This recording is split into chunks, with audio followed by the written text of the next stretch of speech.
but we give up that close. Right.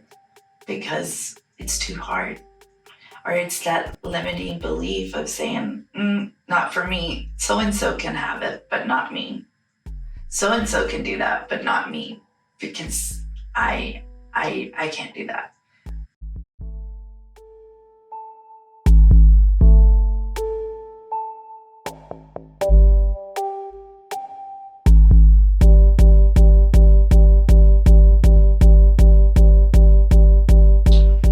Welcome to Authentic On Air with Bruce Alexander. I'm your host, Bruce Alexander. Our guest today is Christina Rose, and she refers to herself as the Declutter Queen. As an avid advocate of ADHD awareness, she had me at hello. What's that over there? With two neurodivergents in the booth today, it might resemble a buffet line. We might touch on a little bit of everything, but fill up on the rolls. Honestly, isn't that what we're all here for anyways? But first, today's reflection. Can you be your best in a mess? I cannot. I can't honor any part of myself when disorganization has taken hold. These triggers for me are deep-rooted. The connection to shame and guilt is obvious now, but the positives of organization remain.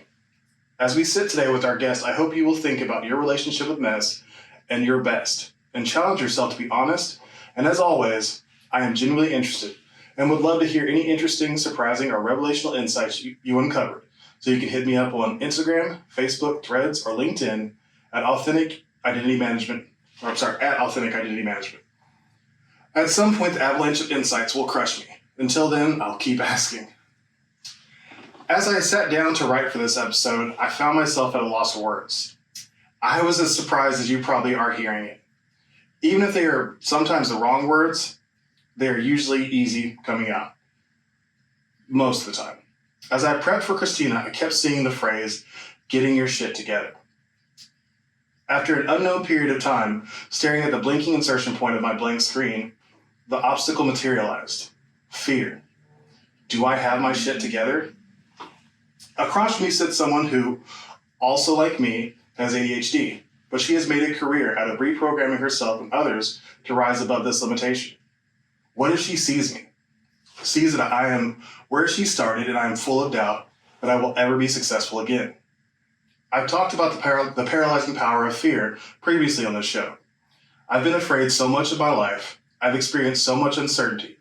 I've learned from it, grown from it, and I know honesty is the way through. Hi, Christina. I, like you, have ADHD. I, like you, want to have a career coaching others to overcome what I spent a lifetime struggling with. I am scared I will fail my family, but I'm okay with that now. I hope you do see me, and I hope my honesty creates space for you to share your story with the Authentic On Air audience. Welcome to the show, Christina. Thank you so much for having me, Bruce. That was really, really good. Here's the thing is what people need to understand. Give yourself grace and keep moving forward. Today is a new day. We are all blessed to be on this earth right now. So just always be evolving, being a learning-based individual, and the rest will just come. That's great advice. I will hopefully take that to heart and keep moving forward. So just to rewind a little bit, in your own words, can you tell our audience who you are, how you spend your time, and why you think I invited you on the show? Absolutely. So my name is Christina Rose, and I'm a chronic disorganization specialist. I specialize in the mind, body, and home.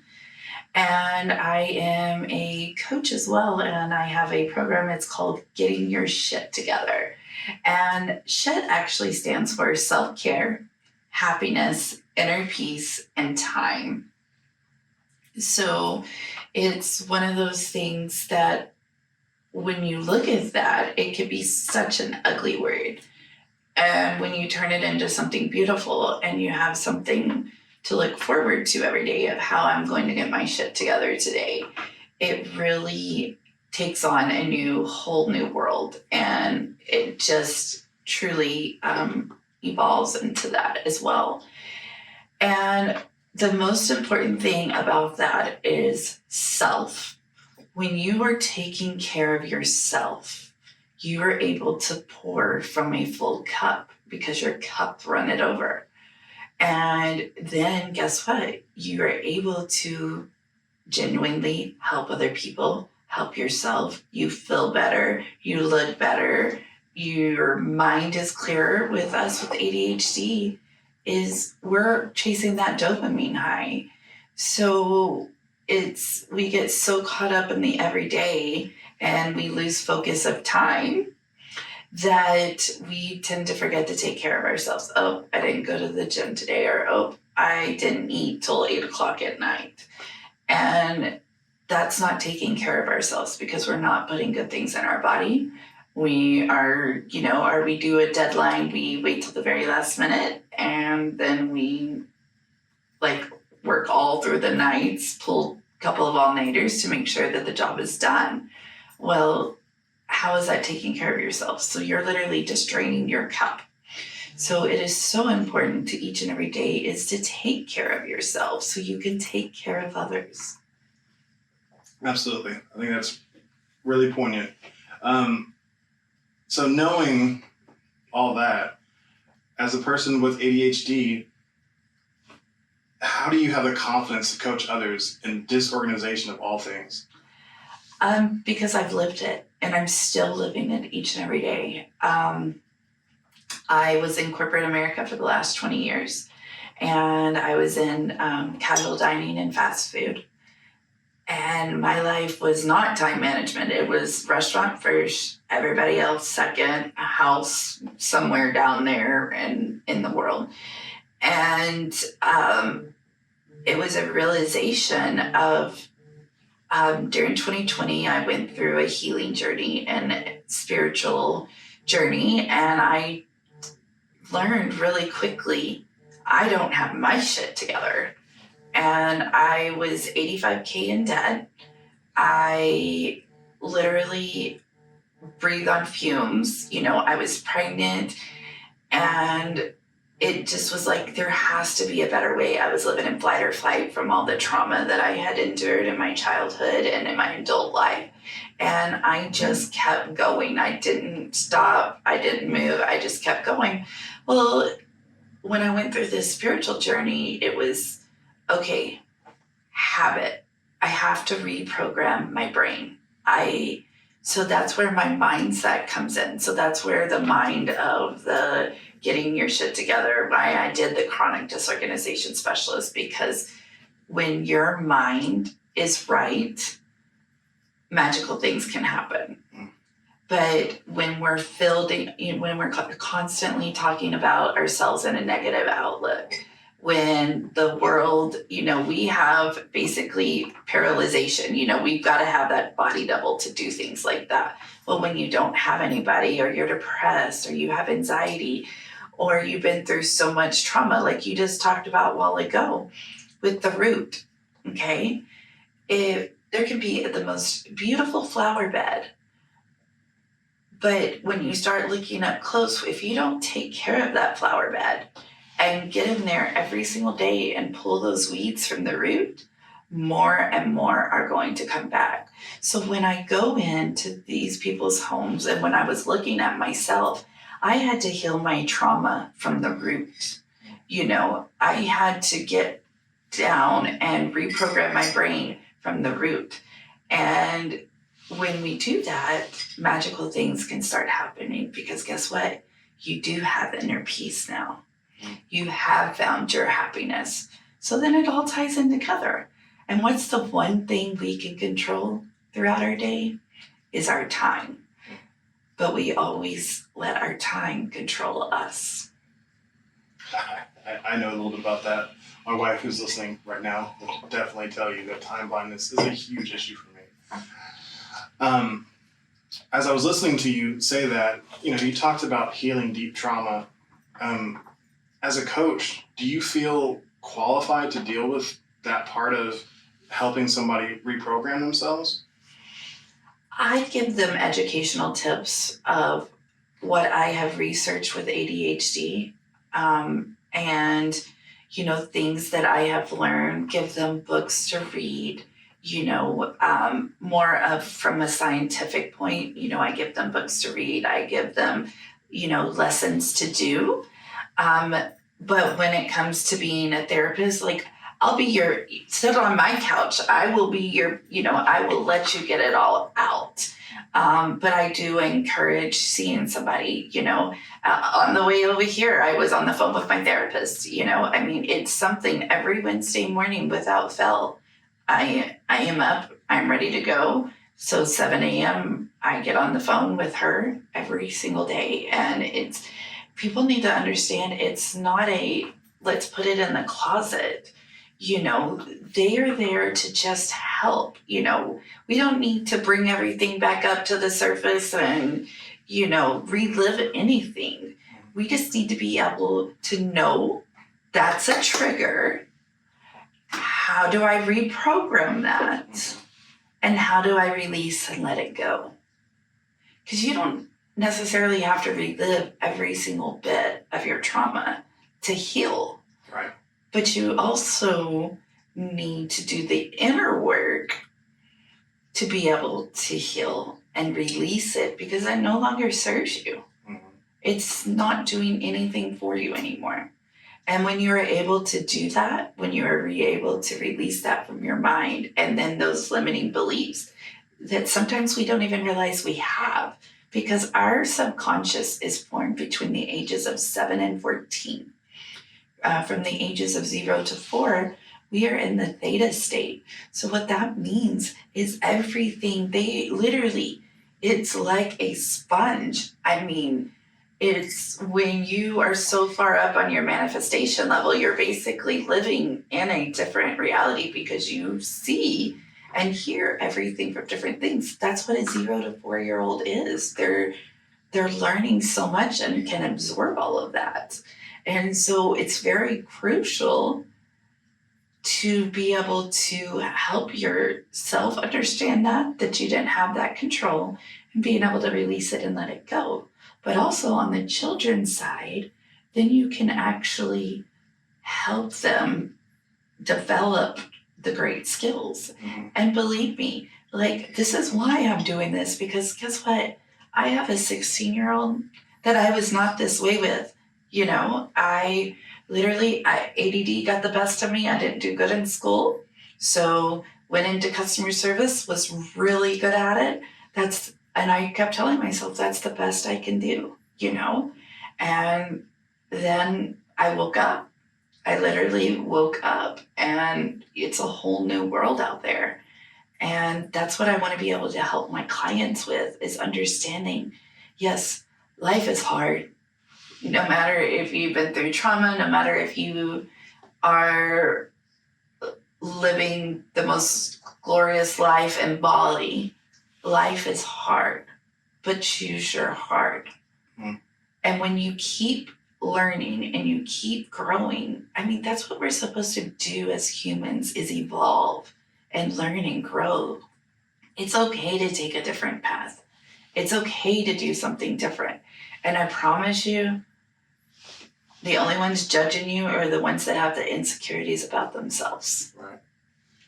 So I have a theory about people developing. I kind of compare it to an operating system. Like everything before we hit the age of 18 is basically our beta phase, and we're just really a prototype. After 18, then version 1, 18 to 21, version 1 drops. What version of yourself do you think you're on at this point? I would probably say about version number at least 10 to 11. Wow.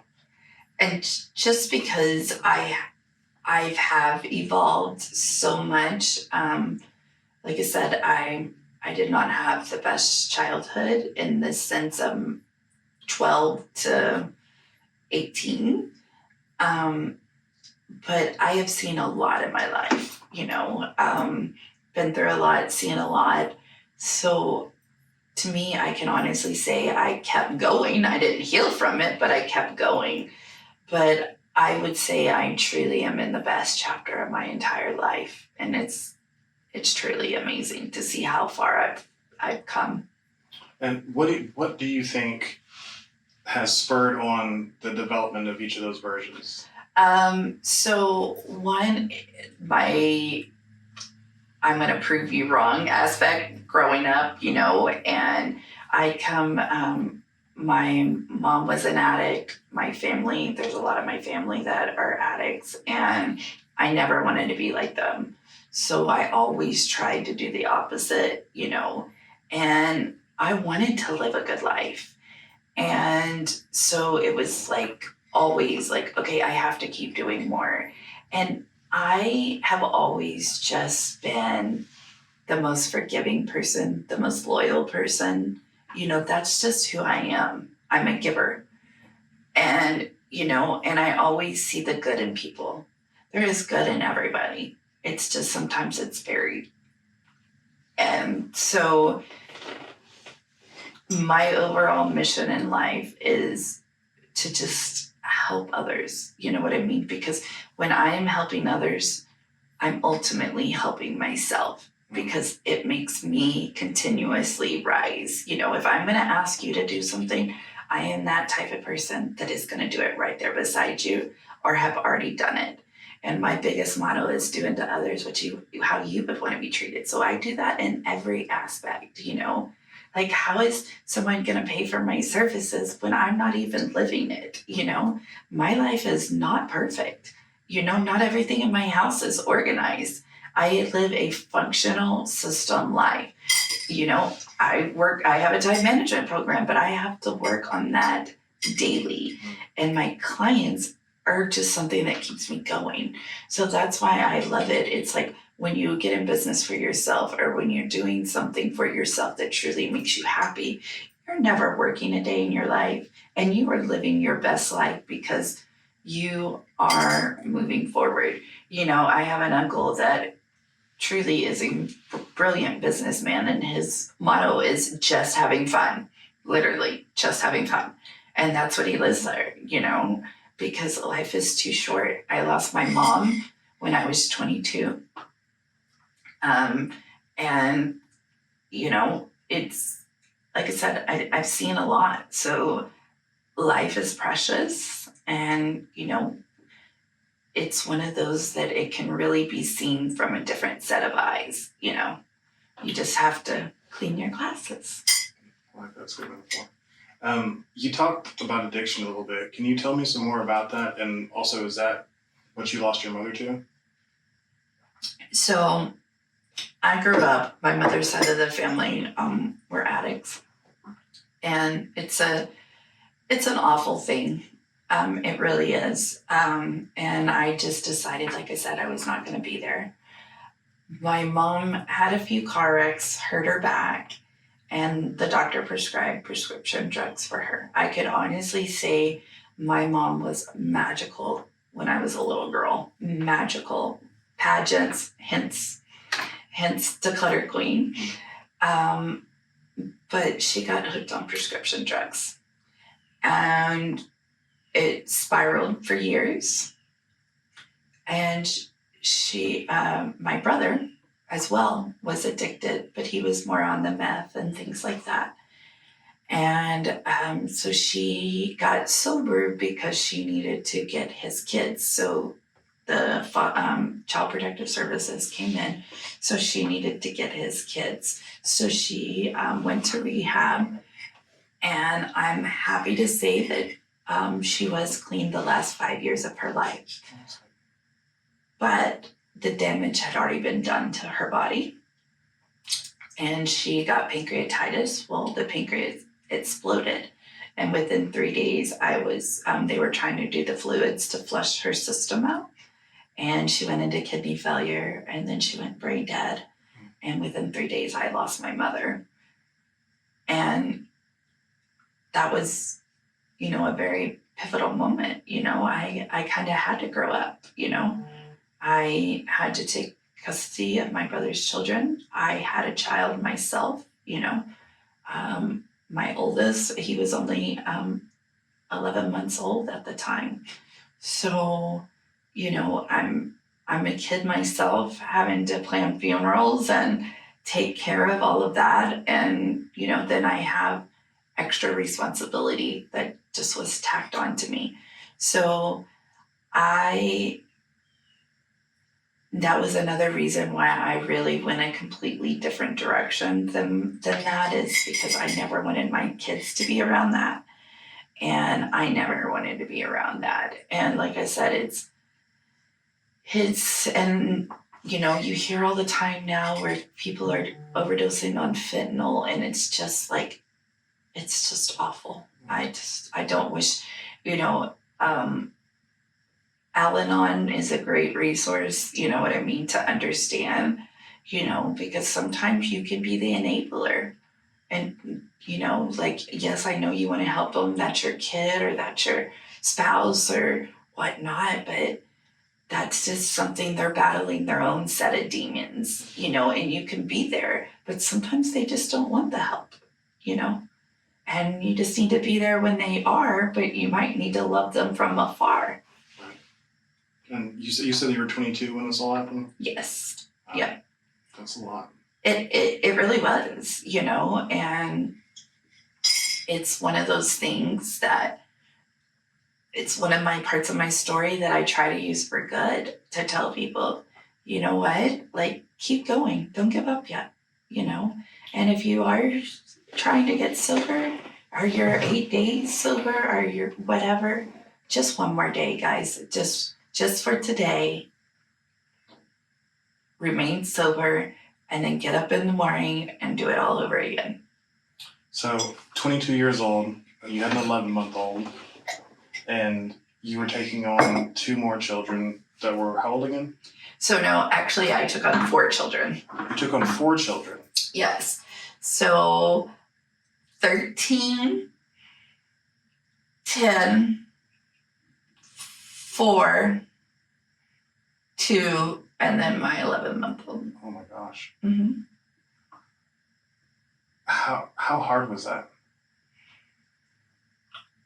I did what I always did and just kept going. Like I literally told 2020 lived in a mask. Just another hit to you, just move on, put your big girl pants on and just move on. I really will say I didn't cope with the loss of my mom probably till about 1.5 years later. Just because it was, I gotta be the adult, you know what I mean? Like these kids' world just completely turned upside down. Yes, I know that was my mom, but I can't imagine being that young and 1 minute the only stability you ever had in your life just left. Yeah.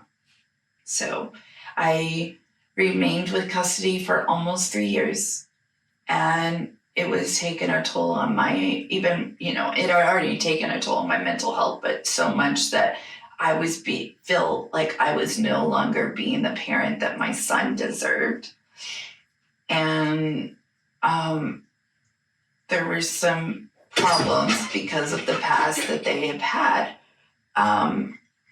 And so I went ahead and gave up my right, you know what I mean? And I couldn't do it anymore for the sake of my child. Right. I had to learn that it wasn't my responsibility. So, was your brother still out of the picture at this point? I believe he is in prison. I know for a fact he's in prison. I'm sure for some kind of drugs. He's 45.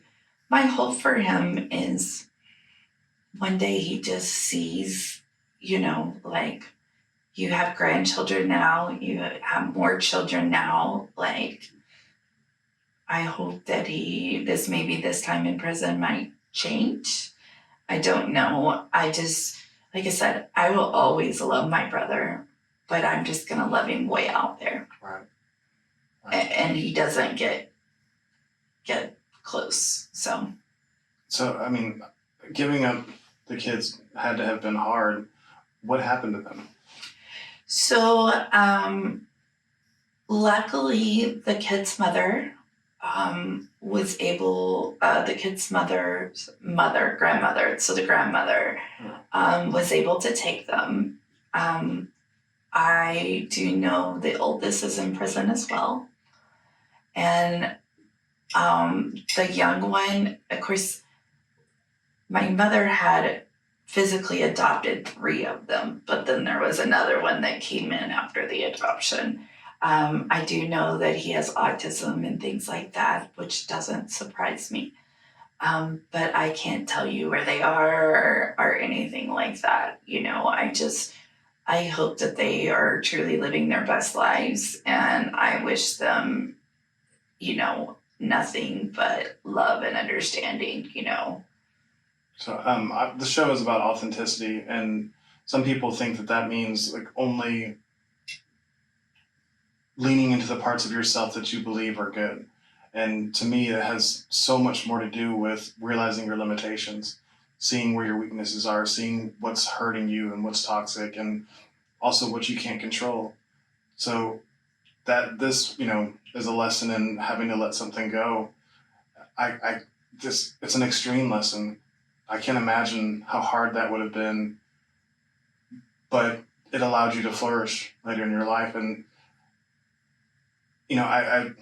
I don't dare think what it would have been like if you would have tried to hang on, and how that would have been a disservice to everyone involved.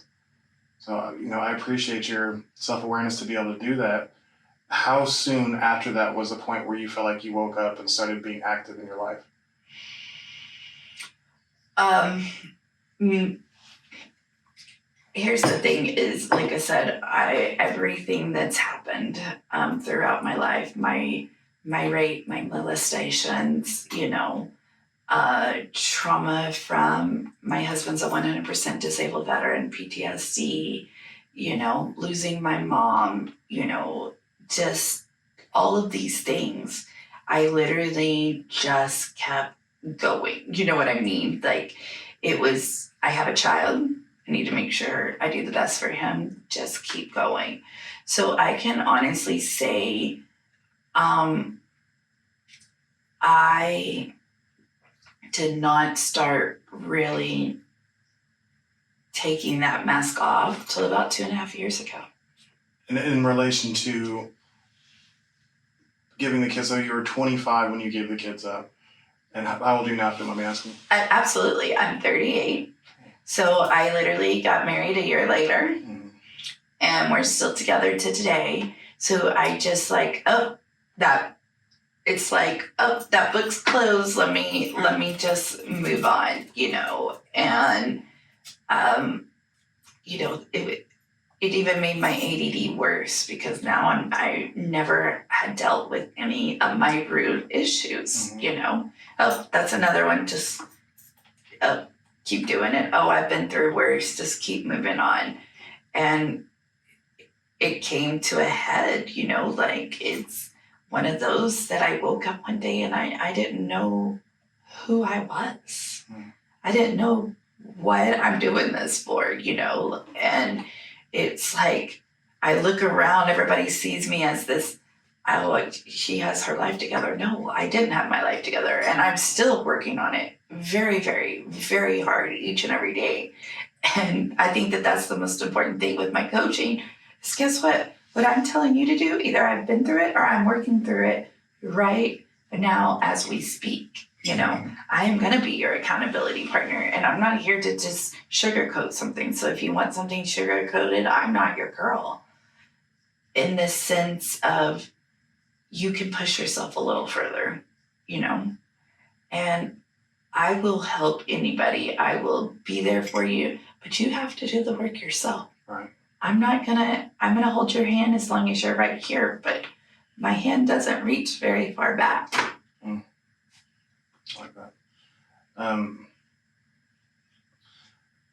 You talk about just keep going. How you, in this way, it was not in the most positive sense. You were just chugging along and just putting one step in front of the other without actually putting any active thought into what you've been through, thinking about your story and how it's affecting your decisions on the day-to-day. The benefit of that is that you're able to, get through pretty much anything because you're not actually actively engaging with your life, right? Mm-hmm. That detachment allows you to be able to handle a lot. But as you found years later, it feels better to actually actively feel like you're living your life, right? I didn't realize how bad I was in flight or flight and how so many of us are in flight or flight. And it's a whole new world. When it's amazing how much better you feel, how more like the stress, like right now should be the most stressful time, of everything, of going through everything, of learning all of this stuff and dealing with all of this. But it's just truly amazing because my mindset is completely different. I know who I am. I know what makes me happy, and I know what the end goal is, And that's so important is because I write it down. I look at it. What is that one thing that I can do for myself to get me there? Because guess what? You can do literally, I know that we were told this as a kid, but guess what? You really can do anything you want to do as long as you continue to work for it and as long as you put your mind to it. But we give up that close. Right. Because it's too hard. Or it's that limiting belief of saying, not for me. So-and-so can have it, but not me. So-and-so can do that, but not me. Because I can't do that. And that limiting belief gets you in trouble. 9 times out of 10, I don't listen to what my mind says because my mind says to turn off that alarm 10 times. Mm-hmm. My mind says I don't need to go to the gym. And that's where, nope. Because guess what? Now I can listen. My brain has slowed down enough of it. I've gotten it out of flight or flight that it has slowed down enough for me to realize what it's trying to tell me. And when it's not in my best interest, I'm not listening. I control my brain. My brain does not control me. Mm. And, a big part of my coaching is advocating self-awareness. And especially as ADHD people, we can get caught in masking and never leave. Just not even realize that we're being somebody else to try to fit into whatever. I did it for almost 10 years as a firefighter, trying to fit in, trying to make these people like me whenever I wasn't even showing them me. I was trying to show them what I thought they wanted and they didn't like it. Surprise. And then that just made me do it harder and more and just never-ending cycle. I think your story really helps highlight that difference of finding yourself and then leading from there instead of trying to figure out where you fit in and then trying to make yourself fit. As you were saying that, it just all these flooded memories came back because yes, that's what I have done my whole life. Just, okay, what more do I need to do to fit in with these people? Okay, I'm at work. What more do I need to do to be the best employee? So, people like me and people are going to be my friend or, what are you? And I refuse to do that anymore. I refuse for people to let them take my energy. It's a magical word. It's called boundaries. It is magical. And it is like absolutely amazing. And guess what? You get to control that. But a lot of people don't. Mm-hmm. Absolutely. Yeah. I'm not going to get too invasive about, you mentioned sexual assault. That's your story to tell, however much you want to share of it. But how did that affect how you interacted with the world or didn't interact with the world? Once again, I have just released this, but it was such a long, drawn out process. It wasn't just a one and done that I pretty much dissociated myself with my body, and I think I always say I'm a Gemini, so I always just say I was with the other twin. Mm-hmm. And looking back, I think the rape and the molestation helped me in the sense of this, that I had already disassociated with my body so much that I didn't feel. I was so numb to everything that it helped me keep going. Right. Does that make sense? Yeah. And so But it did, and it still does to this day. Like, I still have a hard time when people just, like, I'm the biggest hugger. If I want to hug you, I'm a Southern girl. Hey, girl. But when somebody just comes up behind me, like, I am scoping out, like, it makes me very uncomfortable. Even my kids, just hands touching me. And it's something that I still work on every day. And here's the thing is, if this circumstance has happened to you, and just because that I dealt with it this way, somebody else might deal with it in a whole different, and neither one is right or wrong.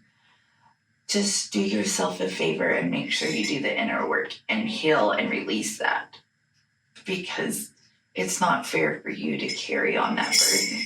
Right. I can honestly say, like, I am an open book, because at the end of the day, my story might help another girl that's on here, and she is in that corner crying because she doesn't want anybody to touch her. She has disassociated with herself, and guess what? That's their issue. Mm-hmm. And don't let them have the beauty of the rest of your life. Don't let them steal your joy. Don't let them steal your thunder. Don't let them steal your beauty.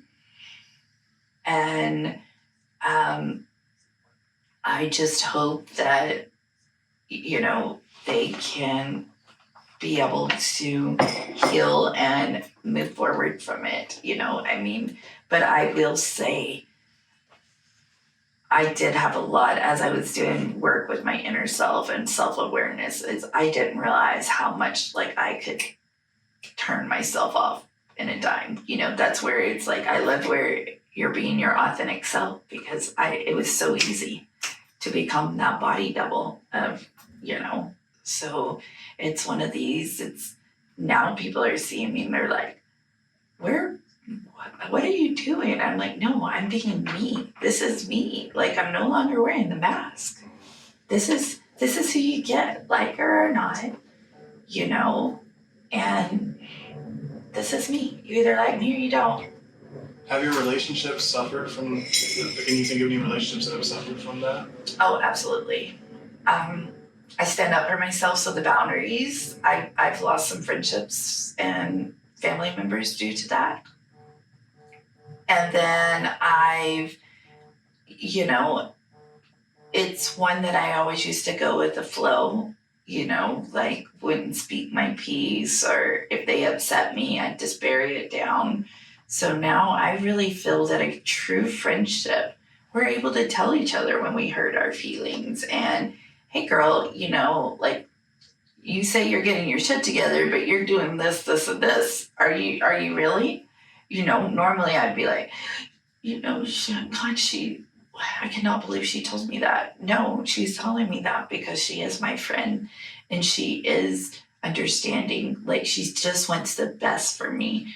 And I have found some of the most amazing friendships out of this. It's really true. Who are your 5 closest people? Who do who are those people that, hold that glue? And they need to be people that are pushing you every day, that are growing from you, that are adding value to your life. How are they adding value to your life? How are you adding value to their lives? I send quotes. I have quotes that I send out on a daily, and it's one of those that it doesn't take me 2 seconds to send that. But you never know, it might make somebody's day, hey, beautiful, how are you doing today? You don't know, from a girl to a girl, we're not tearing each other to shreds. We are lifting each other up, and it's truly amazing, because a true friend is going to be there when you need to cry. Okay, the cry is over. We've got that. Now what's the solution to the problem so we can get it fixed? Yeah. I really like that you ask yourself the question as well, not just how is this person providing value to my life? You also ask, what am I doing for them? And especially in my marriage, I've started to ask myself that question more and more. I've talked about on the show before that I didn't have a partner until really 3 or 4 years ago. And it's not because she didn't want that, it's because we didn't communicate on a truly deep level. I wasn't myself. Like I didn't know this. I wasn't trying to mask. I wasn't trying to be, this false version of myself, but I hadn't accessed so many of my traumas that I was just really being remote controlled through life by my childhood roots. And that, figuring that out, starting to unpack that stuff, I realized that there was so much about my wife and myself I didn't know. And I started to ask, well, why don't I know anything about her? I love her, like I care so much is because I didn't ask questions. I didn't take interest in the things she cared about because I was on autopilot.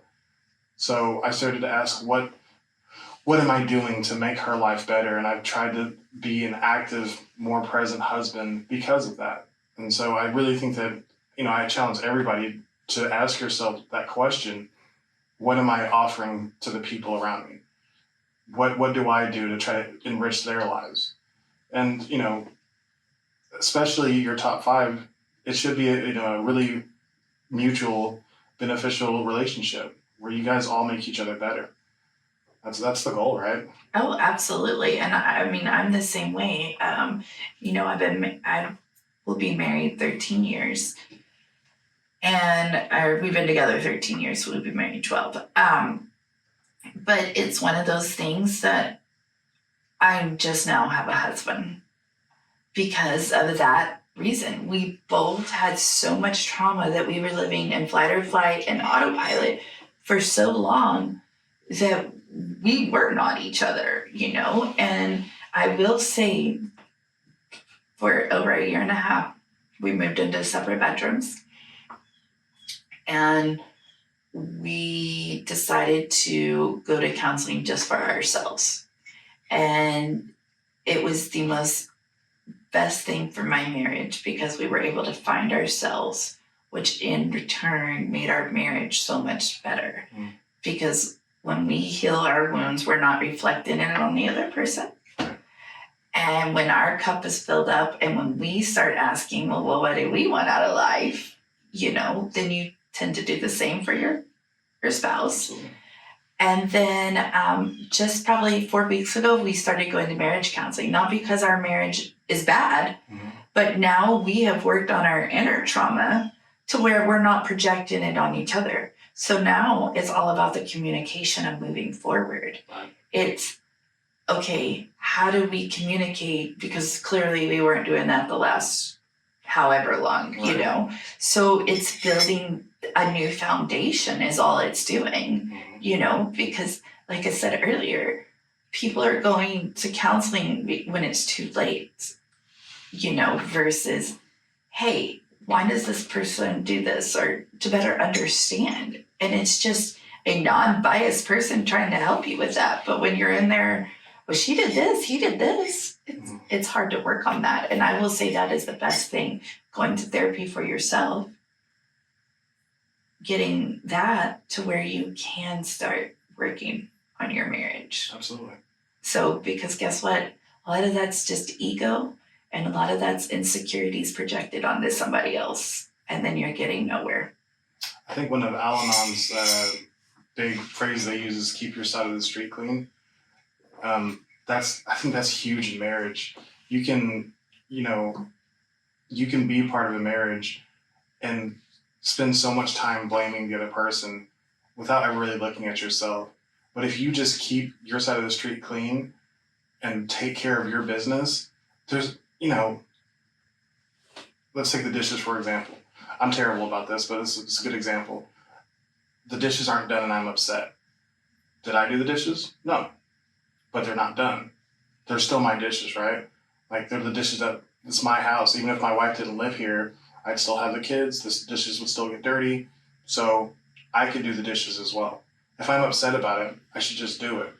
Versus saying, hey, you need to do this thing or else I'm going to be mad at you. Just do the thing and then talk about, if you have roles that are supposed to be, filled, talk about that after. But in the end, if you push that person away, you're going to be doing the dishes anyways. Mm-hmm. So you might as well just handle the thing that bothers you, then have a conversation about it. And I just, that mentality has changed so much for me. Oh, absolutely. And it's, going back to boundaries. Like, we can be in the middle of something and it might be a trigger for me, or it might be a trigger. Well, we know that now. We didn't know that before. So immediately we're like, oh, that's a new boundary. I don't like it. It doesn't set well with me. That's a new boundary. So then we can talk about it, figure out a solution. And guess what? From here forward, they know that upsets you. Because guess what? I'm fine. I'm fine. Well, we can't guess what's in here. Right. And I get it that, all the time, my favorite word is, I'm so overwhelmed. And what does that exactly mean? I don't know. Here, you want me to give you a list? Right. Yes, give them a list, like before, I had to be a caregiver for so many different people. Like I said, my husband at one time had to call in hospice on him. I'm sorry, you had to call in hospice on your husband? Yes. So my husband is a 100% disabled veteran, Purple Heart, 29 surgeries. Oh my gosh. At one time he was on 36 medications with the VA. He's 6'1" and was weighing 130 pounds. He was just so sick. Lung problems from the burn pits. And it was a very dark time. I became the caregiver. Once again, I was caring for my mom. I was caring for my, what I mean? Like, it was, and I didn't realize that, but I had a lot of resentment for him when he finally got better, and I still held it today. Like, I almost was treating him like I'm his mom, and it's hard to get out of that. So, that's something that he continues to call me on, what I mean? Like, hey, that's being a caregiver, Mm-hmm. And the best thing that I ever did, he's missing the left frontal lobe of his brain, is, I don't know if you know this, but your brain at the age of 35, I believe, 35, are somewhere in there. Your brain is pretty much fully formed, but you can rewire it. And you can rewire it a lot faster than you could as a child, because your wire, it's constantly growing. So you're constantly having to recorrect it. Versus once you get it wired, it pretty much, that's why as we get older, we get so stuck in our routines, right. And it's a lot harder to change them. So once we realized that we, when I was going through all of this stuff and, taught myself, we started doing that. So now guess what? He makes his VA appointments. He is finding out different information that helps him on his journey and things like that. He signed up for guitar lessons and makes the appointments every day. And that is huge, because guess what? Sometimes we do things for people, we enable them. Mm-hmm. And we don't even realize, our children, our spouses, how much we enable them because, I'll just do it because that's my role, or I'll just do it because, he couldn't do it before. Versus, if something happened to me today, that's what I got to thinking. Something happens to me today, he ain't gonna know how to do nothing. Mm. And whose fault is that? Mine. Right. Because I just wanted to hurry up and get it over with, or I like to have control of everything. Right. So sometimes releasing that control can be hard too. So tell me a little bit about the cognitive gap from pre-injury to post-injury for your husband. Unfortunately, I was not around pre. Okay. So I genuinely don't know. I will say to me, it's like, it blows my mind, because my husband is one that I feel uses Google for good. Right. Because for the longest time, he'd be like, he'd see something and not know. And he's the one that old school would go in a dictionary and read all about it. Well, now he just goes to Google and reads all about it. And the information that man has. It's just like, not even like, just history and things like that. It just blows your mind because you can go back and look it up and he's telling the truth. You know, it's almost like, quit making this shit up. But then a lot of it is short term. So remember to take in his meds, something new. So let's say he would have a hard time with the schedule that I have. I'm doing something different every day, the spur of the moment, you know, this and that. So it's like from 8 to 10, 6 days a week, he goes to the gym. You don't bother, you know what I mean? Mm-hmm. When he has an appointment, you know, that's an ongoing appointment for a long time, we have to make it the same time that, because it has to get in there. Once it's in there and once he has that routine, you can switch it up a little. But that's more where his goes, is very, very short term, you know.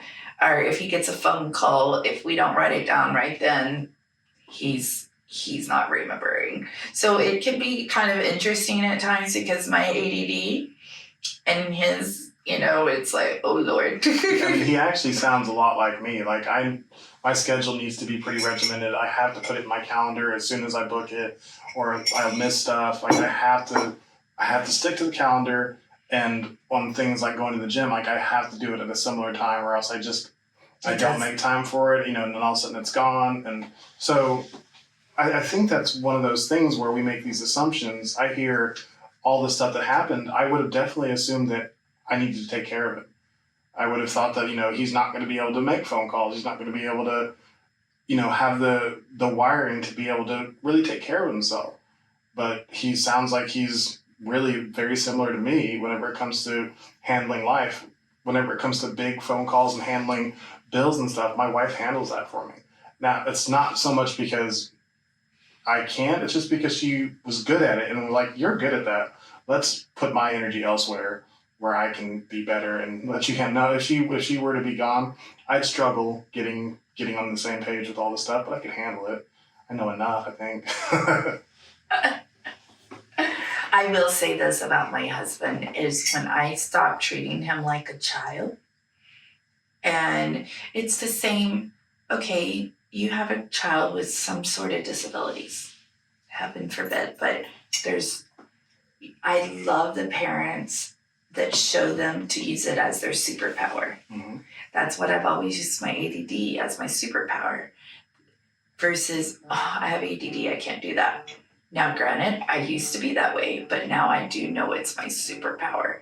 So it's one of those things where that mind, you know, we almost are enabling them. You know, we're not, the minute I told him, it's like, you mean to tell me you did 6 trips to Iraq? This is where, you know, like I had called hospice in because it was just too much for me. Like I couldn't, he had just given up to basically, and I'm not going to just sit there and watch you die. Right. You know what I mean? Like you're not eating, you're not drinking, you know what I mean? Like I'm not going to sit here and watch you just give up on life. You know, like you've been through all of this stuff your whole life. You've done the chores, you came back, you did all of this, and now you want to die? No, you know what I mean? Like, if you want to do that, you're going to, you know. And so, to me, you have those two options. Well, she's right, or the other way, you know. And that's what I want to be for people. Hope to not at that extreme, right. But you know what I mean? But guess what? I'm not here to baby you and say it's okay, because it's not going to help you. Mm-hmm. And don't get me wrong. I want to be here, listen, learn how to do it. But at some point, we have to do that one step. Because how many times does a baby fall down? A lot. A lot. And you will fall down a lot. You know, you will have, even if everything is going right, your finances, your marriage, you know, everything. I always tell people, change up something every quarter. Declutter. Change up some routines. Because then you're better able guess what? You're used to a little shakeup. And then when something comes out of left field, you're more prepared for it versus being so stuck and then you have to take a sharp right turn. It's not going to be the easiest. Right. Well, I want to circle back a little bit to you talked about your dissociative state. Can you talk to kind of take yourself back there and tell us what that looked like for people who may not even realize that they're living that way right now? I'd like them to be able to hear what that looked like and be able to say, oh, that kind of sounds like me. Maybe I'm not really engaging in my life. Absolutely. So when I say like I would dissociate from my body is I basically morphed into whatever I needed to be at the moment. So let's stay at work. Okay, I have to make sure, I was already compensating for my ADD because of my adult life. Because I was diagnosed at the age of 5. And so in my adult life, I decided not to take medicine for years and years and years. And so it was always be on guard, making sure that I adapted to whatever they need. Oh, you need me to do this? Okay, no problem. Let me get it done. Overextending myself, And then I would get home, put my PJs on, climb into bed, eat a bag of chips, or watch hours and hours of TV, and just disassociate, or it would be hanging out with friends. I would literally try to be the life of the party so nobody would be looking at me. You know what I mean? That they're only looking at me at this place, Talk a little bit more about what you mean by you would try to be the life of the party. What did that look like? So when I would go out, it would be like I always say, the fun mom or the fun girl, let's do this. And, so I could be in control of everything. I love to make sure that I could control every situation. So that way myself didn't get hurt again. I was protecting my little inner child, per se, because I just wanted people to like me. I just wanted to quit being hurt, Yeah. So I would always, this person's going to be my friend. They're nice to me. Let me tell them all my stuff. You know what I mean? Just so, or what I would portray, like you said, that they want me to be like. And then the harder I tried, the worse it would get. So it's one of those that I can truly say this question really hits home because looking back, I can see me how the two totally different people were. But in the moment, it's almost like somebody coming to you and saying, what is going on? Because you are not the same person that I used to know. It's because you literally, there's no feeling. There's no, your soul is just your energy. You literally are just, I almost felt robotic. Can you think of a particular specific event or night where you were going out with your friends where you wanted to take control and walk us through what that looked how that event went? So let's just use I love planning parties. Mm-hmm. So that's all my way in, So I planned the company Christmas party one year. And of course I've got to go all out just so I can feel good about myself, look, not only I genuinely love to do it, right, but it's also brownie points, almost like the brown noser and stuff, because guess what? I'm controlling every situation, I get a say of who's coming. I get a say of what's gonna happen. So like for the Christmas party, it's like I wanted everybody, it's, oh, Christina, you did such a good job. Oh, thank you, and I genuinely loved it because it felt up my energy. It was phenomenal. And that's why I love to control the situations, because I got gratitude from it that would lift my spirits. Oh, I can do that. So as you're going through that Christmas party, the night of the event, how were you acting? Were you, running from person to person, really chatting everybody up? Is that kind of how that went? Oh, absolutely. And it was one of those that as that Christmas party, but then also the controlling part, because it's like, I felt like my life was a game of chess, placing it just here. So also the perfectionist in me, okay, this has got to be done just right. This has got to be done just right. Things like that. But to me, I was so tired of getting hurt in every aspect of my life. I just wanted to fit in. I just wanted to be loved, and versus you'll never be able to do that. You'll never be able to do that. Like I got told that, you know what I mean? Like you're not good enough. You're not this.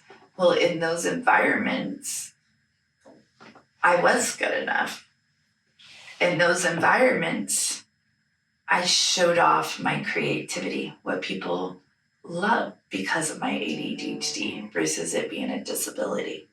Does that make sense? Yeah, oh yeah. And then it's like, guess what?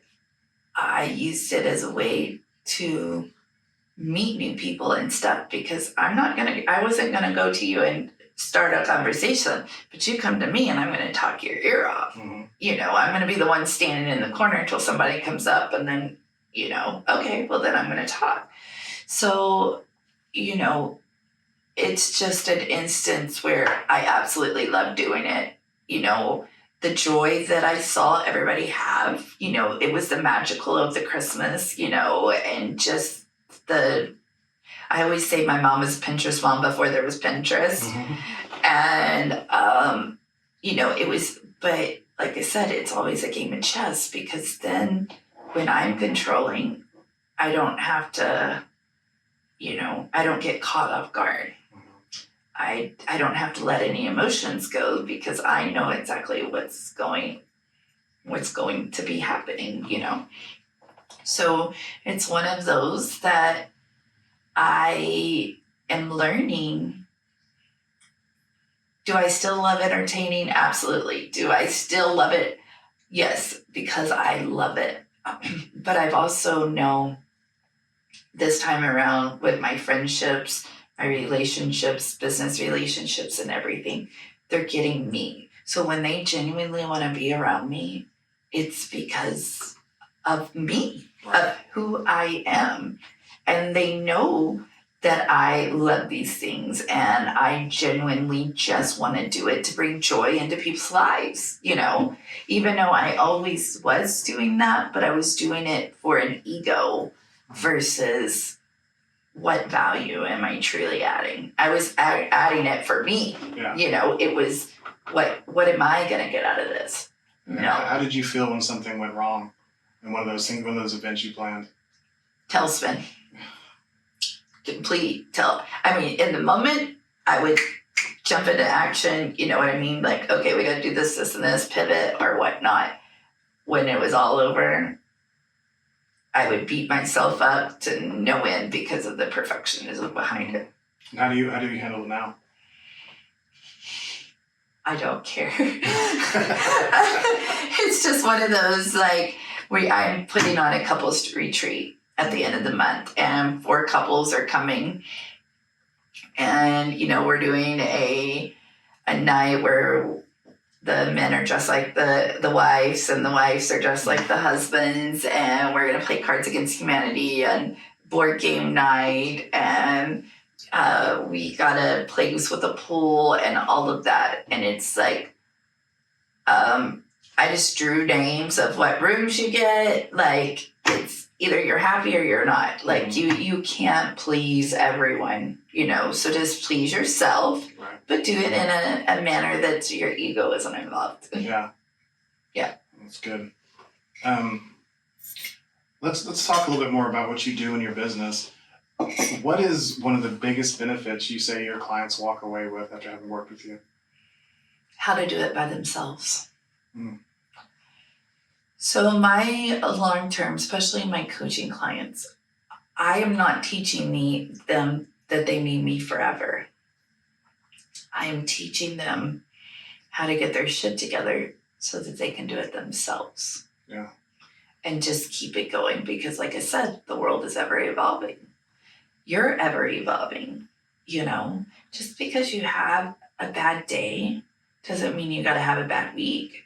Just because you had a bad morning doesn't mean you have to have a bad afternoon. And my overall goal with this program is for you to live your best life, whatever the case may be. If you're wanting to shoot for the stars and be a multimillionaire, or if you want to live out in the woods and Bali, what is your best life? And guess what? What is your season of life? Mm-hmm. Because we all go through seasons. And when we're in our winter season, things can be rough. So that's when you need to hibernate and do that inner work. So then spring comes, you're ready to blossom. You're ready to be your most beautiful rose you can be. But it's really, really important to me that because with my program, we do mindset work, we do body work, because so much of what we put in our body, so much from the outside to the inside of what we put in our body has effect on our ADHD as well. And at the end of the day, food is just food, okay? I mean, it really is. Of course, some makes you feel better than others, but at the end of the day, food is just food. But when you are putting different things in your body, it can make you feel a whole lot better, which in return, your mind's working better, which in return helps your ADHD. And then when it comes to the home, when your home is in disarray, guess what? Your mind is in disarray. Guess what? When you wake up and your kitchen's a mess, you don't want to cook in there. You don't want to eat breakfast in there. You want to get out of it as soon as possible. So when you are working with all three of those consecutively, magical things can happen. Because so much, okay, let's just do the body. How many fad diets have we done? Yeah, we go all in and then we go back and gain 20 pounds. But when you're consistently building new habits and systems and evolving, it's sustainable because you're just slowly climbing up the mountain, one foot in front of the other. But when you go from here to here, it makes it a lot more steep. Mm-hmm. And so it's really teaching them how to build that system. Like I said, I have a 16-year-old, a 4-year-old, and a 2-year-old. My home runs completely different. My systems are going to be completely different than a 38-year-old mother that literally just has a 16-year-old that's fixing to be an empty nester, that's a single mom, versus a family with twins and they go to 6 sports a night, So it's really important for them to build those systems and knowing that not everything. So literally we just do 1 room a month. We build that system, we build that foundation. So gradually your life is evolving and before you know it, you're living in a whole new reality. Mm-hmm. Versus, oh, here it is, you're here. How are you going to withstand that? Mm-hmm. It's going to be extremely hard because you have everything coming at you at 15 different things. Yeah. So talk us through your typical client engagement, from what does your typical client look like to how long you work with them and what happens over that process. Absolutely. So, of course, I do work with ADHD women anywhere from 25 to usually about 55. And we, during that time, we find out what is those traumas for sure, so we can understand how some of us are visual learners, some of us are auditory, some of us are just being in the action, some of us just need that body double. So really understanding what my client needs first and foremost, and how they learn and how they adapt to that. Are they a person that needs deadlines? Are they one that, okay, I need everything written down to the tiniest, I can't tell one client, maybe go clean your room, because they don't know where to even start. So that's number one. That's where we have to figure out, okay, how is our brains wired and where do we need to go? Also, like I said, we understand what's going on with the traumas inside of it. Then we go through just the very basics. Okay, morning routine. Yeah, we all get up, wash our face, work out, whatever the case may be. But are you really doing it? Or is it just such a distill that, you don't even realize that you're not doing it, or just a couple of them. So we get very clear in what a true morning routine is. And even my favorite thing is 15 minutes, because 15 minutes can truly change somebody's life. Mm-hmm. Because it's like, okay, if you're not washing your face and brushing your teeth and taking a shower every morning, that's already starting your day on the bad foot, not making your bed. So you would be surprised at how many people just don't even have a morning routine. They're just get up 5 minutes before they go, throw on some clothes and go, So it's really establishing, do we start and build a strong foundation? Same with the body. Okay, how much water are you drinking a day? Oh, about 24 ounces, 32 ounces.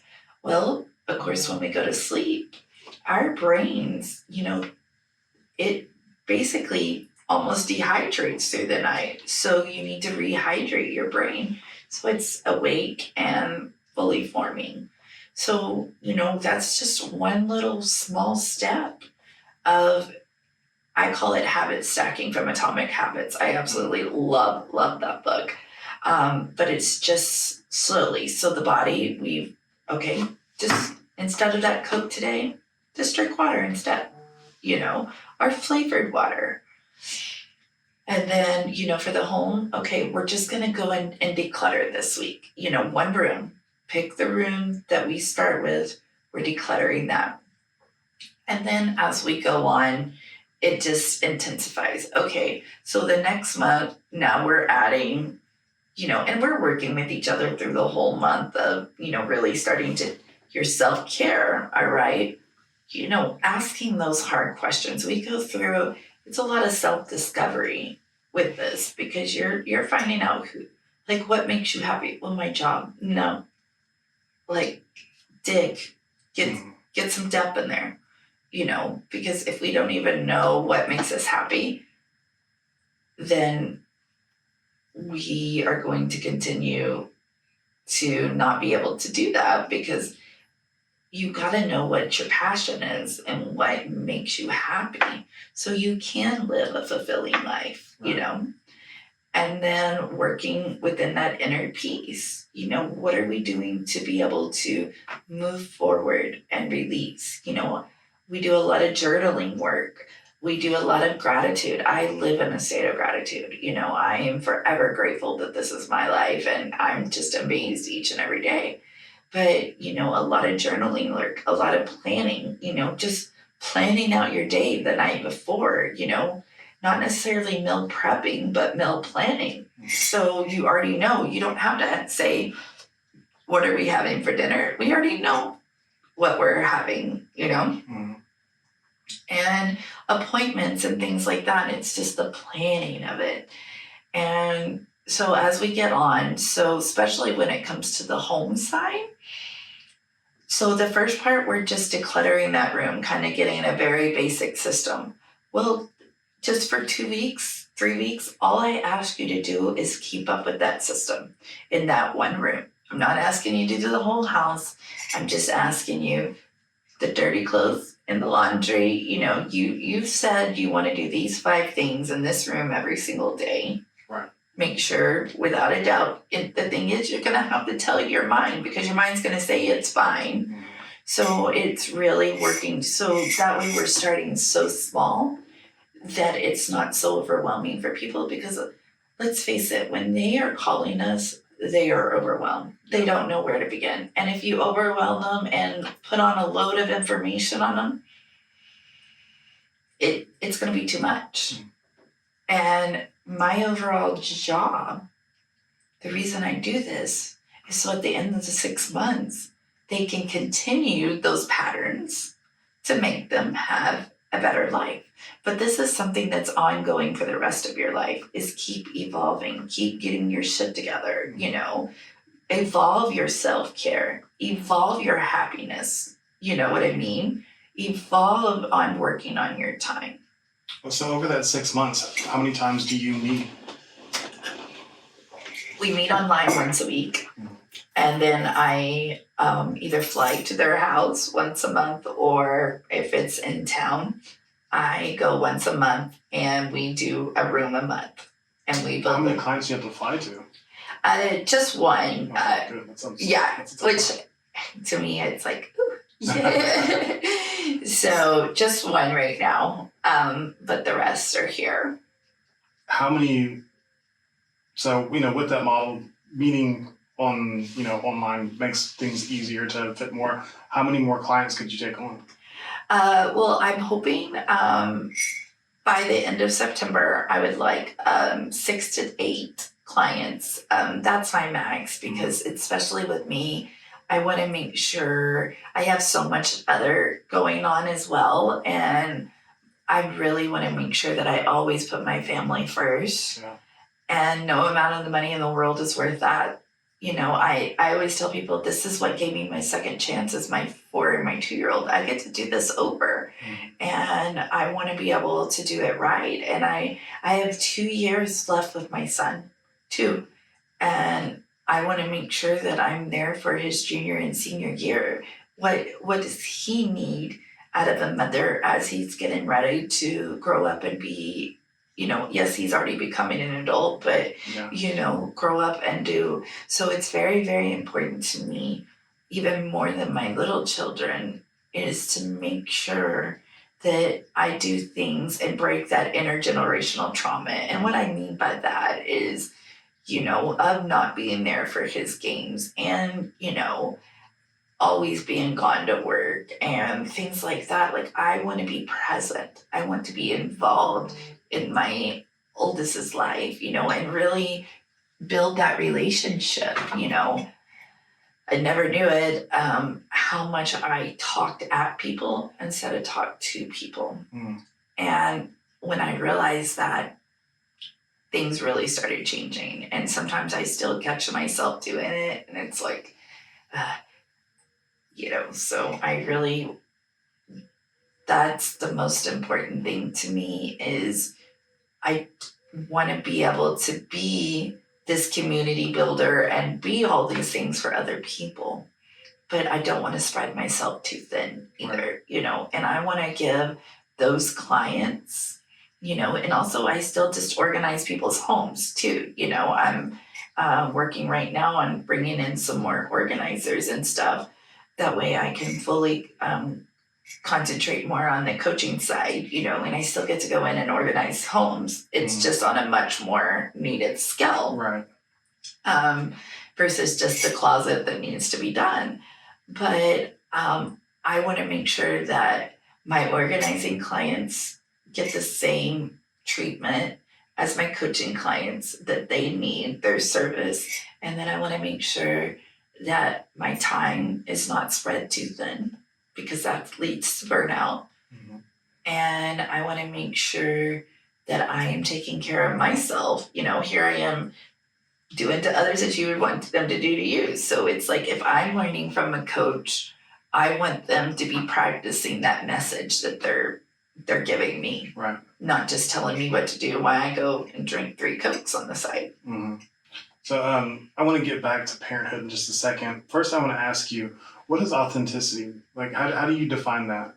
How do I define authenticity?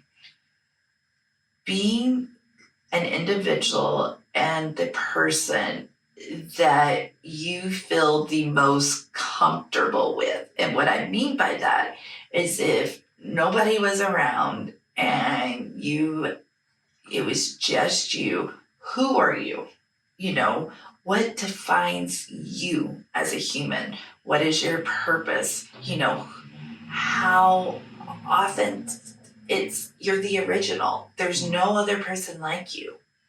So being that true self, my favorite deal is get comfortable being uncomfortable. Because that's really where that magic happens. When you are transforming lives and when you are doing what you love to do, it comes very natural. Right. And that's with anybody. I really feel that we were just built that way. When we are living our authentic and true self, you're at ease. Your energy is through the roof. You're relaxed. You're you. You have no problem speaking to people, nothing, because you are being your authentic self.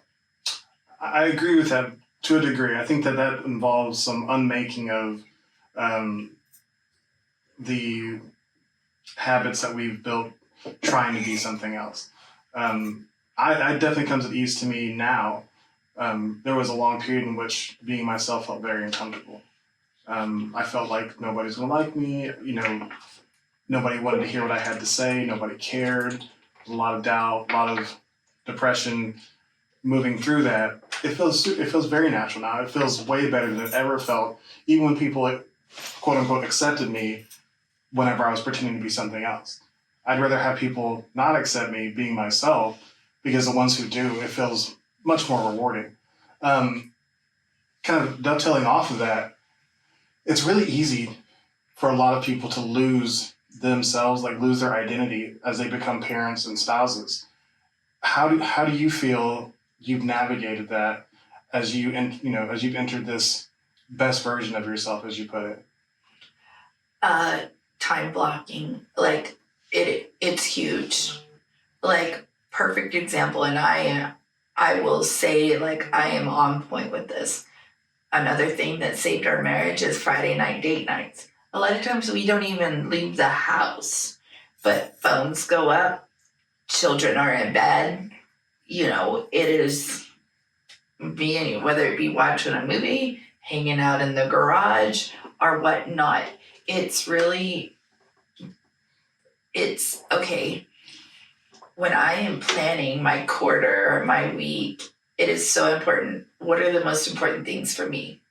Well, myself, my workout time, because if I take care of myself, everything else. Okay, what is the next important thing? Family. Okay, they have this appointment. Okay, I'm going to be networking Tuesday and Thursday this night. Monday and Wednesday, guess what? I'm not, you know what I mean? Mm-hmm. Like, it is family time. Sorry, I'm unavailable. Right. And when you do it like that, and then guess what? The networking, the working, all kinds of intertwines through that. Mm-hmm. So when you are planning that and you are being intentional with your actions, you are intentionally making sure that nothing affects that time. Right. And when you're very intentional, guess what? And being in that moment, it is so important to live in the moment, Mm-hmm. That when we are living in that moment, guess what? Even if it's 2 hours a day, it actually is probably, but it's quality over quantity. You are going to get more out of that 2 hours than you are spread across the week and not being intentional with it. Mm-hmm. Because guess what? For that 2 hours, my kids get my solid attention, my phone, this or that. Well, guess what?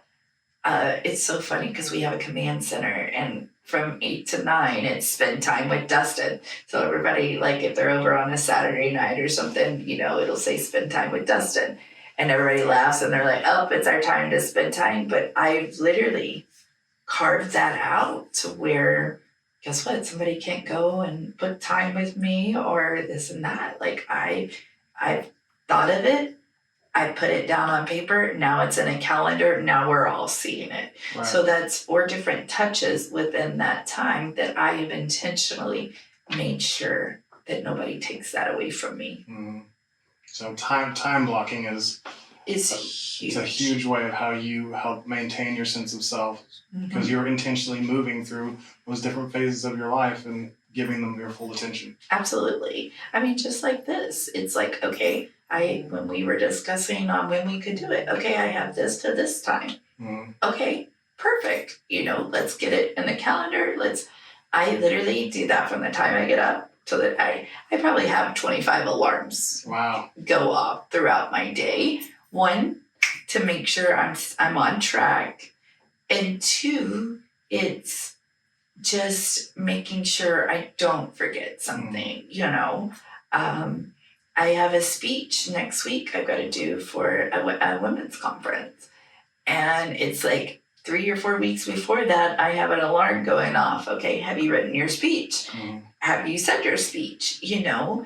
Because it's being intentional with that. Right. I know I can't just put it in my calendar, forget about it, and I'm gonna go see that. Mm-hmm. No, a lot of times I don't see what I'm working with till the next couple of days, And so it's being very intentional just so we don't wait till the very last minute and then we're up all night. Yeah, I know the feeling. Luckily, I don't do that much anymore, so. Oh, I know. I don't know if I had to pull an all-nighter, I don't know if I could anymore. I could do it, but I don't know what the results will be. I don't know if it'll turn out any good.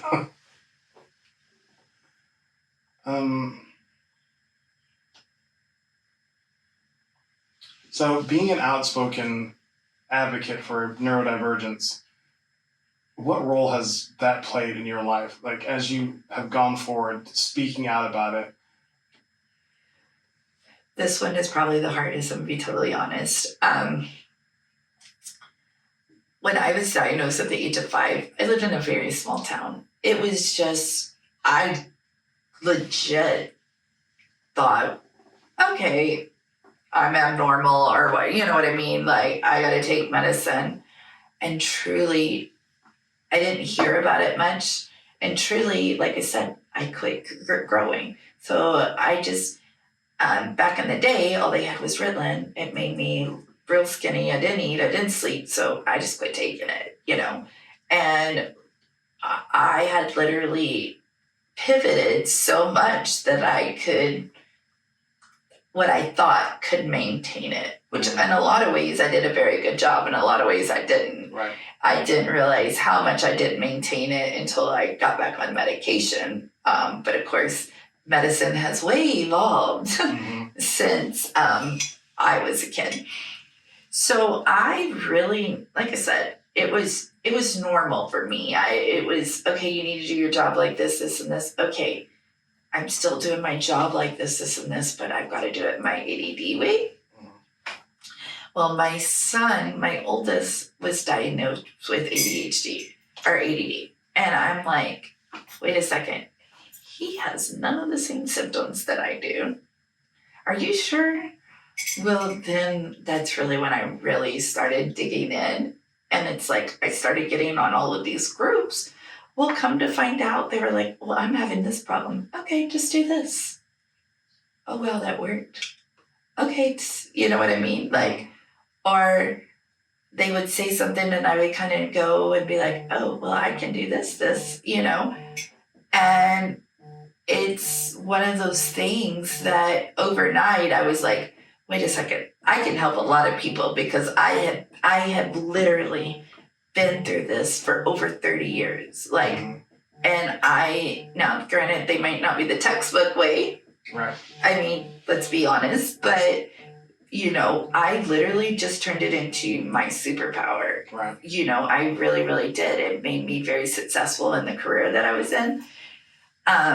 but also attention to detail was not the greatest. Right. So it's one of those that it really fell in my lap. And when I got my social media strategist, she was like, this is you. This is who you are. And I'm like, no, I didn't want it to be used as a crutch. Well, I have ADHD, I never wanted it. I was like, nope. And she was like, but you have a lot of good information that people can take away. And it's sometimes still met with some resistance because I feel like an imposter sometimes because I have never really talked about it. And it's like, but it always has been my superpower, not blame it on my ADHD. You know what I mean? So it's something I'm still very much evolving into because I still feel like imposter syndrome, but I know that tips and tricks that I have used to help me. And I have also learned being out of fight or flight and being on this healing journey and reprogramming your mind. Guess what? Ultimately, it does help your ADHD in so many ways because your anxiety levels aren't through the roof. You know what I mean? And you can hit that dopamine a lot quicker when your cortisol levels are down. Right. So, what would you say the importance of maintaining yourself is reliant upon helping others? I would say about 75%. Because if it wasn't for helping others, I wouldn't be on this journey right now. Right.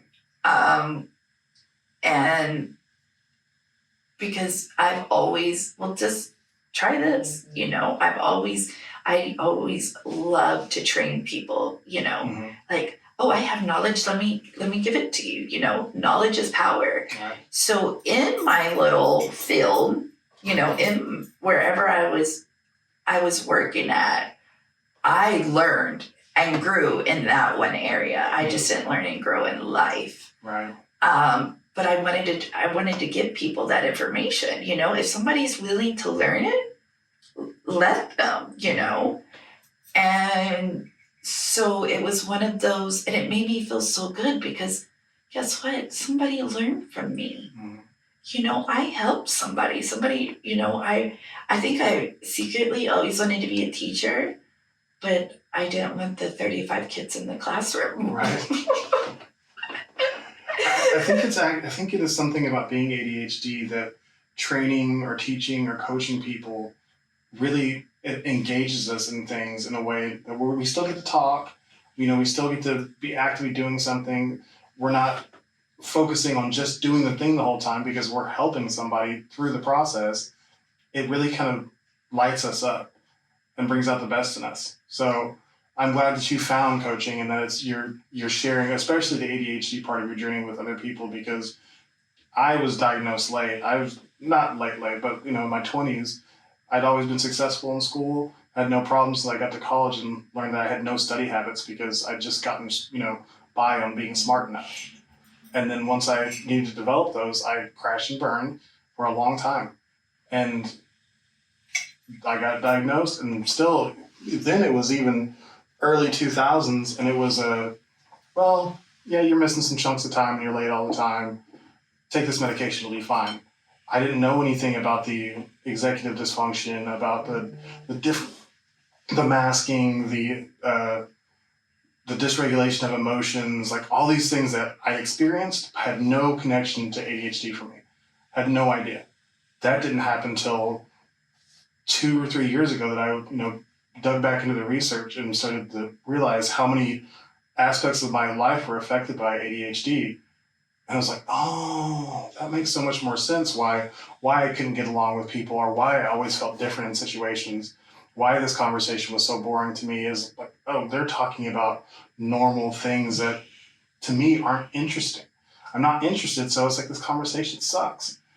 And that's, an unfortunate way to look at it, but now I understand, like, these are not my people, and that's okay. That's all right. My people we love having conversations that interest us, and we don't spend a whole lot of time talking about the weather or politics or the regular stuff people talk about. It's about stuff that kind of fires us up, and that's where I want to be now, and that's something that I'm really happy to be accepting and building my journey, and would love to share with other people. Oh, absolutely. I think that that's why I truly believe there's so many entrepreneurs that do have ADHD, is because we do think outside the box. Mm-hmm. We don't care about the weather, and I definitely don't care about politics. And so we're chasing the shiny and new type thing. We want to evolve, and we want to, sometimes we need to rein that in because of the 30 ideas that go through our head and, at the end of the day. But I do think that that's why it truly is our superpower, because it is wired a little differently. And to be able to maximize that as a superpower versus a disability. And, there are so many successful, and I call success completely different than some people. Mm-hmm. To me, success is not the amount in my bank account. Success to me is, whose life did I change? How do I feel inside? What surrounds me? And what legacy am I leaving my children? Mm. It's called the 6 keys of abundance. You want to live an abundant life. And it's so much more than money. Yeah. Absolutely. Well, I think it's about time we wrap this up, and we could probably talk for another hour and a half, but I want people to actually listen and not tune this out. So if people want to learn more about Christina Rose, where can they find you? Absolutely. So all of my Instagram and Facebook is Christina, our Declutter Queen. And then my Facebook and Instagram is just Christina Rose. And my TikTok is just Christina Rose. Okay. Christina Rose, it has been a pleasure. I really enjoyed this conversation. I think that you have a great service to offer the world, and I hope that you find great success in it. If you enjoyed today's episode, please give it a like and share it with somebody you think might enjoy it too. Also, check out earlier episodes to support the future creation of great content. Subscribing would be a great idea because we've got huge things coming. Don't forget to like us on @Authentic Identity Management, Instagram, Facebook, Threads, and LinkedIn. You can also head over to the Authentic Bruce YouTube channel for podcast video, bonus content, and impactful clips from our conversations. Finally, if you are struggling to show up as yourself in your content, your work, your family, or your life, I would love to help you. Authentic Identity Management does identity coaching to help you align with yourself with the identity you share with the world. It's exhausting to live someone else's life. Live authentically and access the potential that belongs only to you. You can contact me on social, or you can email me at bruce@authenticidentitymanagement.com, and we can set up a free 30-minute consultation. That is it for today's episode. Thank you for listening to Authentic on Air with Bruce Alexander. Christina, thank you again for being here. Thank you. I had such an amazing time. Excellent. And to our audience, please be yourself and love yourself. And keep getting your shit together. Yes, and keep getting your shit together. Bye, everyone. I love that. Yeah, I mean, sometimes I do have to rein myself in because we can go for hours. And I like to have the open-ended time. I like to say, it's kind of a long podcast. I'm like, I don't think you really get into what I want to talk about. Like, and really. In 15, yeah. It's one, like, motivation or just quick tips and, this, absolutely. Mm-hmm. But the meat, you know what I mean? Like we could have nailed it down to just talking about self, you know what I mean? And maybe, give some tips and tricks and there you go, But it's hard, when you are talking about trauma and things like that, you don't want to be short and sweet because it's just in and out. So. And I don't want to just jump in and say, tell me about your worst moment. Like that's, for one, I want people to care about what you're telling us about, and you got to build the character first. Yeah, absolutely. So, I mean, it was a pleasure doing this. Like, if I could get like, I just love being the biggest community builder. You know what I mean? And to me, like the podcast, it's like, you don't ever know who's watching. And Right. that's okay. Yeah. That's what I love, you know? And it's like, this is where I feel like imposter. It's still getting over that Facebook fear. Mm-hmm. Like, face to face, I don't care what you think about me. Right. The world, it's like, you know. What is this unknown person going to say about me? That knows. Because it could be the worst thing you've ever heard, and they don't have to look at you. Yeah. They don't have to like actually face you and say it, so they could really just tear you apart, and you don't know them well enough to discount it. You know? Yes, yeah, So and that's it. It really, really is. You know, my social media. She's always like, Christina, you need to do more ADD videos, and I'm like, But she has me do an organizing video. I got you, but it's still like living that of. It's still hard for me to wrap my head around how many people really do have ADHD. Mm-hmm. It really, really is. You know, I just kept my mouth shut for years. Like, Right. Nobody cares about my problems. You know what I mean? Wrong. Like, That's it's totally like, wrong. you know, but it's one of those, my phone was going crazy, so let me make sure that nothing was emergency. Oh, son.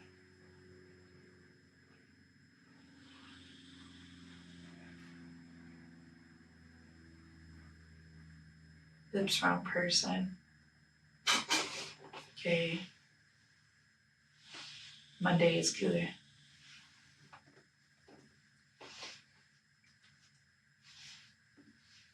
Monday.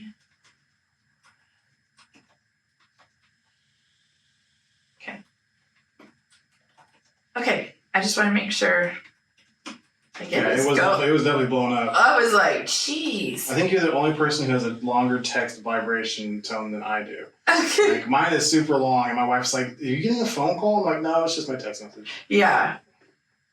Okay. My son, I'm not too worried about. He calls me, Mom, I'm hungry. You're 16. Go figure It out. doesn't stop. Huh? So my oldest boy is. I've only got one boy. I've got 4 kids, 3 girls, 1 boy. My boy is always, "Dad, I'm hungry." I'm like, "You." Okay, I've been looking at these cookies. Yes, please. I'm going to. I was just not wanting because I'm like the bustiest eater ever, and I was like, yeah, I better not have mine. But I was like, as soon as this podcast is over, I'm totally doing this. Absolutely. So, just so you know, and you might already know, did you know that there is a nonprofit not downtown. I'm still trying to. I've lived here 13 years, and I'm still. I got so used to staying in Yukon Mustang area that, but it's a nonprofit, and they have a studio. Oh, really? Mm-hmm. And it's fully set up, and they it can fit 8 people in there. So if you have several people that you want to talk to, and it's $75 an hour. But they, what I'm trying to tell you, because I know you got your setup, but they have podcast, there's a bunch of podcasts that go are filmed in there. Mm-hmm. So they have a podcast, like a networking podcasting group. And so, really? Yeah. It's called Possibilities. Is the name of the organization. We just went the other day because we were looking for ours, but I don't, I will give you her information, but I was thinking more for you for the networking side of it. You know what I mean? Mm-hmm. I would like to be on some podcasts, and, I'm always looking for more guests, but at some point to get more people to listen, you got to reach out to other audiences, and I don't think I'd be a bad guest. I've been on the news before, and I've been on the radio. Oh my God, it's so good. Well, my wife made those. She said hello. She's feeling gross today, so she's not going to come out. I completely understand. Not a big deal at all. So, I really appreciate this. I really just want to get my story out and know that I could. I think she might have changed her mind. Oh, she said, "Holy, come out." Okay. She's like, "No." Mm-hmm. These are amazing. Okay, I'm taking one She more. said, "Never mind, I'll come back." Oh. Yay. My love for her too. Weirdo. What time is it? It's 10:09. Oh, okay, awesome. I'm headed to Norman. Hello. Hi. Hey, I'm Christina. I'm Kate. Nice to meet you. Too. How are you?